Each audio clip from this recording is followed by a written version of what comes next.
सजग असलेलं एकमेव व्यासपीठ भारत न्यूज 44 बातमी तीही बिनधास्त।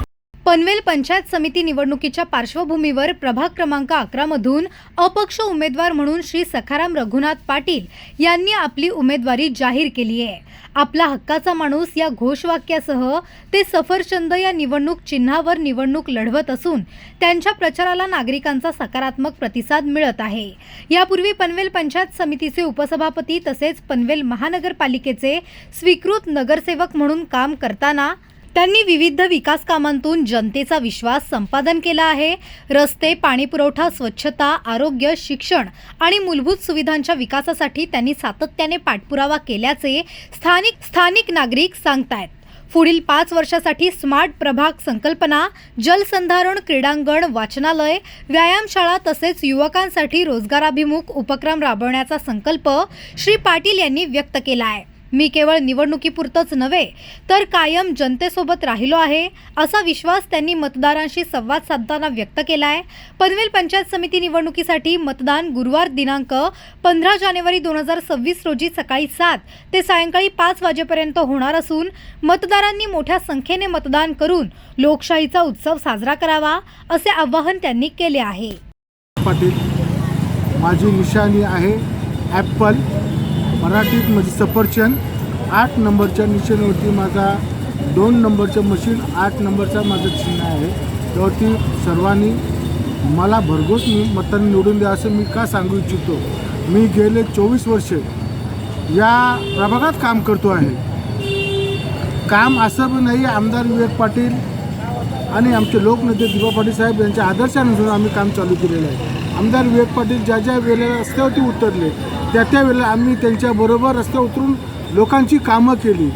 भविष्यात ज्या वेळेला प्रसंग आले त्या प्रसंगाला आम्ही आमदार विवेक पाटीलचं बोट धरून लोक कामं करण्यास त्यांना भाग पाडले आणि ते लोकांची कामं करण्यास नेहमी पुढाकार घेतलेला आहे। भविष्याच्या प्रत्येक गोष्टीत आम्ही काम करण्यासाठी आम्ही उत्सुक आहे। आणि दुसरी गोष्ट, आता तुम्ही बघला धनशक्ती विरुद्ध जनशक्ती हा माझ्याबरोबर आज माझ्याकडे धनशक्ती नाही, परंतु माझी सगळं जनशक्ती उभी आहे। त्या जनशक्तीच्या मुलंच मी आज इथं उमेदवार म्हणून दिसतोय। कारण मी या वेळेला ज्या वेळेला माझ्यावरती वेळ आली त्या वेळेला आम्ही लोकांची कामं केली। रात्री असो दिवस असू द्या, कुठल्याही टायमाला आम्ही गरिबांनी कोणी फोन केला तर आम्ही जात धर्म पक्ष कधी विचारलं नाही। आम्ही ध्यास एकच ठेवला, माझ्या जनतेने मला फोन केला आहे म्हणजे त्यांची काहीतरी समस्या असेल त्या समस्या सोडवण्यासाठी आम्ही नेहमी आग्रही असेल। माझे सहकारी मित्र असू द्या, नाना मुलीक असू द्या, बेरगर असू द्या, चंद्रकांत पवार असू द्या, ही आमची टीम नेहमी लोकांच्यात काम करण्यासाठी उत्सुक असतो। आणि इथंशी आत्ताची परिस्थिती अशी झालेली आहे, जवळजवळ आज इथंशी आम्ही येऊन 24 वर्षे काम करतो आहोत, परंतु आज जशी महापालिका शेतकरी कामगार पक्षाच्या हातात होती त्यावेळी आम्ही कोट्याधीश रुपयाचं काम प्रत्येक सोसायटीत केला।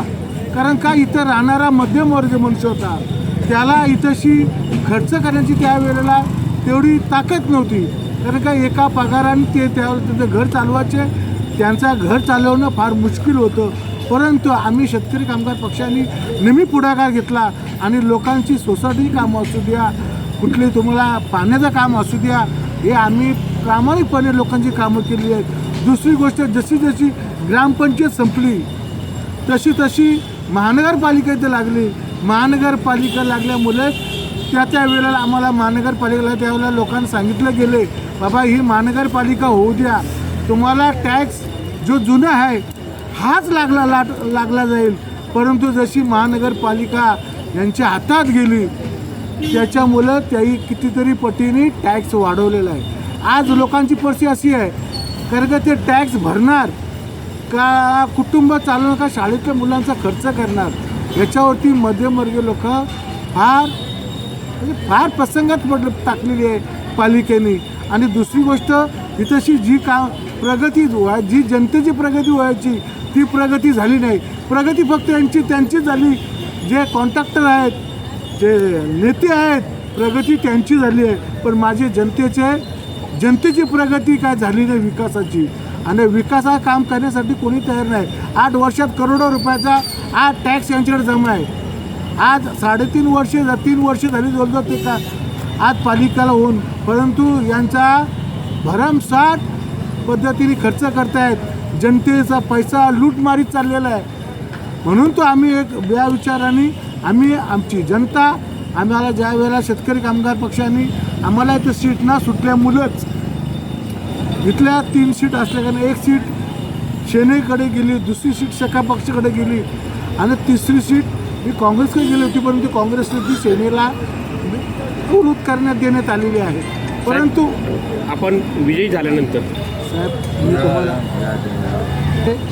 आज नेते आदर्श नेते दोन्ही माझ्या इथं कामकाज होते, परंतु माझ्यासाठी आज माझ्यासाठी मला काम करणारे माझी जनता, माझे आमदार खासदार माझ्याबरोबर आहेत ना, माझ्यावर काम करतायत दिवस रात्र. हे माझ्यासाठी आमदार खासदार आहेत. कारण का भविष्यात ज्या वेळेला माझ्यावर प्रसंग पडला त्या वेळेला माझ्याबरोबर माझी जनता उभी राहिली. माझा जनता जे ठरवणार, जनता जी माझी सांगेल त्यांनाच आम्ही पाठिंबा करणार. कारण का इथं आम्हाला विकास पाहिजे. लोकांच्यासाठी जो फायदा असेल त्या फायद्याकरता आम्ही ज्या पक्षाने आमची कामं केलीच त्या पक्षाच्या बरोबर आम्ही जाऊ. अशाच नवनवीन अपडेटसाठी बघत रहा भारत न्यूज 44. सत्याचा प्रकाश, बातम्यांचा विश्वास.